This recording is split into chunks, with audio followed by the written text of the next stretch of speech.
Good evening everybody, welcome to smart tankers. I am Rupa. আজকে আমরা আনন্দবাজার পত্রিকা থেকে একটা সম্পাদক সমীপ ইস্যু ডিসকাস করে নেব, মানে এডিটোরিয়াল লেটার। যে এডিটোরিয়াল প্রতিবেদনগুলো ছিল, মানে সম্পাদকীয় প্রতিবেদন ছিল, সেগুলো পলিটিক্যাল অ্যাঙ্গেল থেকে লেখা হয়েছিল। পরীক্ষার পার্সপেক্টিভে কোনো রকম ইম্পর্টেন্ট পয়েন্ট সেখানে পাওয়া যাচ্ছিল না, সেজন্য সেখান থেকে কোনো আর্টিকেল আজকে ডিসকাস করব না। সো আজকে খুব তাড়াতাড়ি আমাদের শেষ হয়ে যাবে। তার আগে বলে নিই যে আর্টিকেলগুলো ছিল আজকের আনন্দবাজার পত্রিকায় এডিটোরিয়ালে। একটা ছিল আমাদের যে রাজ্যপাল, পশ্চিমবঙ্গের রাজ্যপাল এবং মুখ্যমন্ত্রীর মধ্যে যে দ্বন্দ্ব চলছে সেটা নিয়ে। আরেকটা আর্টিকেল ছিল কাশ্মীরের একজন চিত্র সাংবাদিক যার নাম মাসরাত জাহারার, তার বিরুদ্ধে আনলফুল অ্যাক্টিভিটিস প্রিভেনশন অ্যাক্ট যেটা লাগু করা হয়েছে সেটা নিয়ে একটা কথা, সেটাও পলিটিক্যাল অ্যাঙ্গেল থেকে লেখা হয়েছে। কিভাবে সেখানে একটু হলেও পয়েন্ট চলে আসে যে কিভাবে যারা ফ্রিডম অফ স্পিচ অ্যান্ড এক্সপ্রেশনকে কার্ভ করার জন্য একটা আরবিট্রারিভাবে আনলফুল অ্যাক্টিভিটিস প্রিভেনশন অ্যাক্ট, যেটাকে ইউপিএ ইউপিএপিএ এই অ্যাক্টের অধীনে নিয়ে আসা হচ্ছে বিভিন্ন সাংবাদিকদের। এবং আরেকটা যেটা অ্যাঙ্গেল এখান থেকে পাবো যে কিভাবে আমাদের যে ডেমোক্রেসি সেটাকে এটা হার্ম করে, এই ধরনের অ্যাক্টিভিটিসগুলো আমাদের freedom of speech and expression এবং ডেমোক্রেসিকে হার্ম করছে এবং তার জন্য একটা সুরাহা দরকার, সেটা এই আর্টিকেলে লেখা আছে। কিন্তু কোনো রকম আরও ইম্পর্টেন্ট পয়েন্ট লেখা নেই, শুধু ফ্যাক্টস লেখা আছে। আরেকটা আর্টিকেল ছিল যে কিভাবে চাষিরা এখন খুব বেশি এই ট্রাকগুলো যে মাল বহন করছে, চাষবাসের এগ্রিকালচার কমোডিটিস যেগুলো আদান প্রদান হচ্ছে, সাপ্লাই হচ্ছে, সেখানে ট্রাকগুলো থেকে আগে পুলিশেরা অনেক জায়গায় ঘুষ নেওয়া হতো, সেটা কিন্তু এখন অনেকটাই বন্ধ হয়ে গেছে এবং অনেকটা টাকা সেভ হচ্ছে। তাছাড়া সরকারও যে এগ্রিকালচার মার্কেটে ঢোকার জন্য একটা টাকা নিত, সেটাও কিন্তু সেই যেটা ফিটা সেটা কিন্তু নিচ্ছে না, সেটাই লেখা ছিল। তো যাই হোক, আজকে আর্টিকেলটা দেখে নেব। তো দেখো আজকের এই লেটারটা দেখে নেব। এখানে কিন্তু বলা হয়েছে অ্যাকচুয়ালি বিশ্বায়ন বদলাবে, এটা গ্লোবালাইজেশন নিয়ে একটা আর্টিকেল।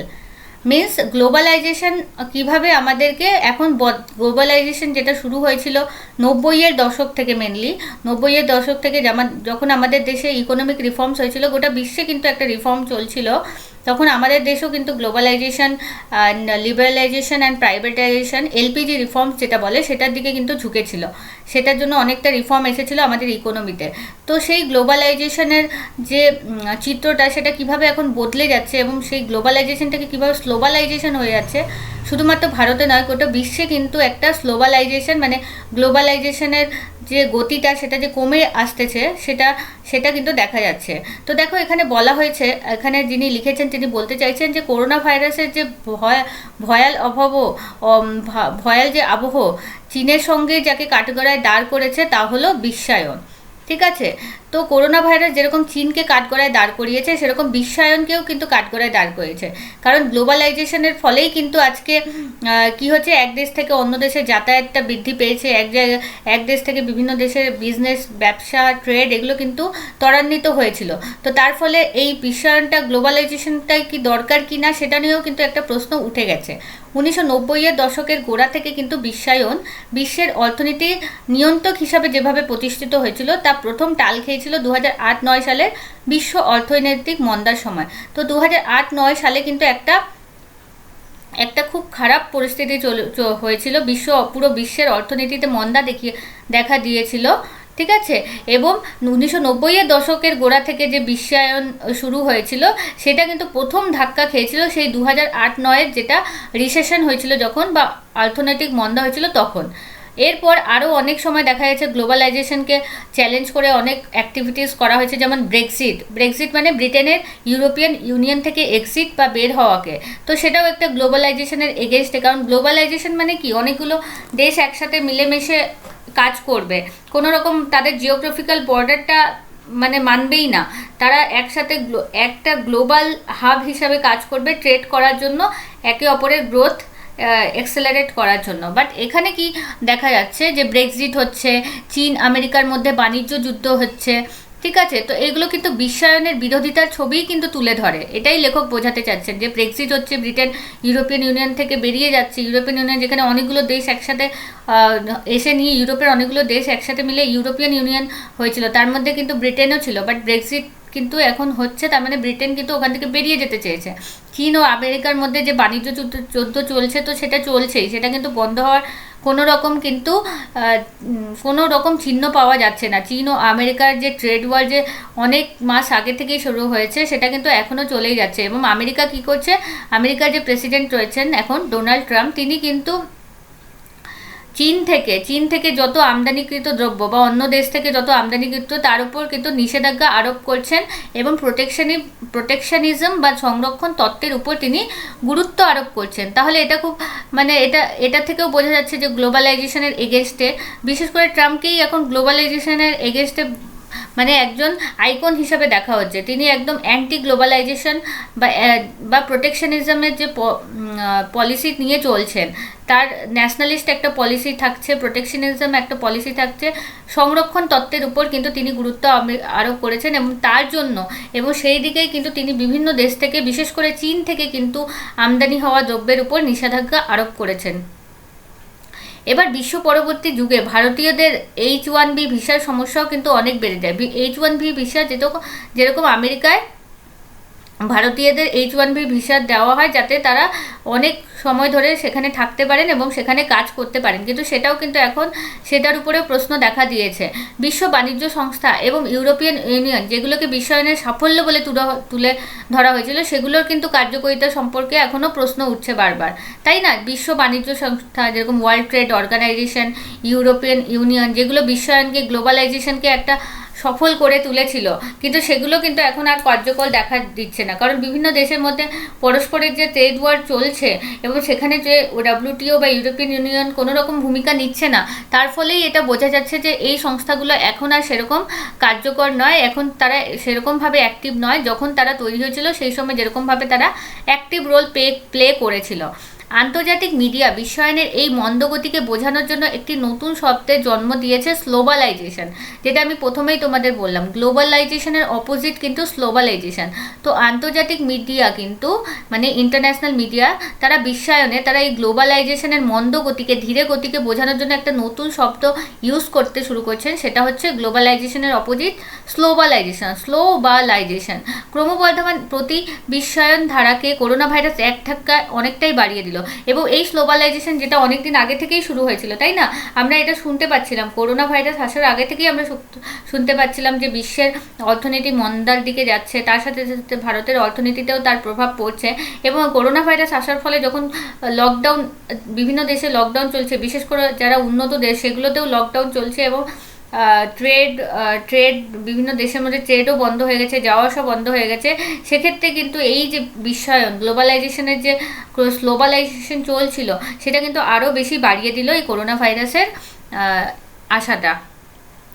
আচ্ছা, গত 10 বছরে বিশ্বায়নের ফলে পর্যটন শিল্পের কিন্তু উন্নতি হলেও মজার ব্যাপার হলো যে বিশ্ব পর্যটন সংস্থান যে প্রথম 5টি পর্যটক বহুল দেশ, সেগুলো কিন্তু করোনা ভাইরাসে আক্রান্ত হয়ে গেছে, তাই না? যেগুলোতে সবথেকে বেশি, যেখানে সবথেকে বেশি গ্লোবালাইজেশন হতো, সবথেকে বেশি ট্যুরিজম অ্যাক্টিভিটি হতো, সেখানে কিন্তু এখন দেখা যাচ্ছে, সেখানে কিন্তু এখন একটা ক্ষতিগ্রস্ত, সেই দেশগুলোই এখন ক্ষতিগ্রস্ত হচ্ছে।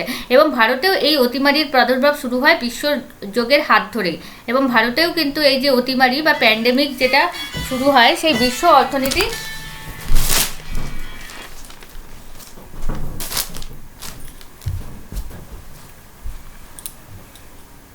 তো বিশ্ব অর্থনীতির হাত ধরেই কিন্তু এই যে ভারতেও এই অতিমারির প্রাদুর্ভাব শুরু হয়েছে গ্লোবালাইজেশনের হাত ধরে, তাই না? এবার দেখো, করোনার ধাক্কায় বিশ্বজুড়ে মানুষ এখন ঘরবন্দি লকডাউনের জেরে, এবং জীবন এবং জীবিকার ওপর বিরাট আঘাত। এমনি আর্থিক মন্দা, তার মধ্যে জীবন ও জীবিকা, এখন কেউ সেখানে যেতে পারছে না, তারা কাজ করতে পারছে না। এবং করোনার কারণে চীনের সঙ্গে বহু দেশের যোগান শৃঙ্খল বা সাপ্লাই চেন ভেঙে যাওয়ায় ফলেও বিপর্যয়। কারণ চীনের উপরে কিন্তু অনেক দেশ তার ম্যাটেরিয়াল হোক বা বিশেষ ম্যানুফ্যাকচারিং প্রোডাক্ট হোক, সেগুলোর জন্য কিন্তু অনেক দেশ চীনের উপর নির্ভরশীল। চীন কিন্তু অনেক দেশে সাপ্লাই চেন, মানে অনেক দেশে র ম্যাটেরিয়ালের যোগান দেয়। তো সেই যে চীনের সঙ্গে যখন এখন আসা যাওয়া বন্ধ হয়ে গেছে, তার ফলে করোনার কারণে চীনের সঙ্গে বহু দেশের যোগান শৃঙ্খলা বা সাপ্লাই চেন ভেঙে যাওয়ার ফলে কিন্তু বিপর্যয় দেখা যায়। বিভিন্ন দেশ কিন্তু চীন নির্ভরতা কমানোর লক্ষ্যে কিন্তু এখন পদক্ষেপ নিচ্ছে।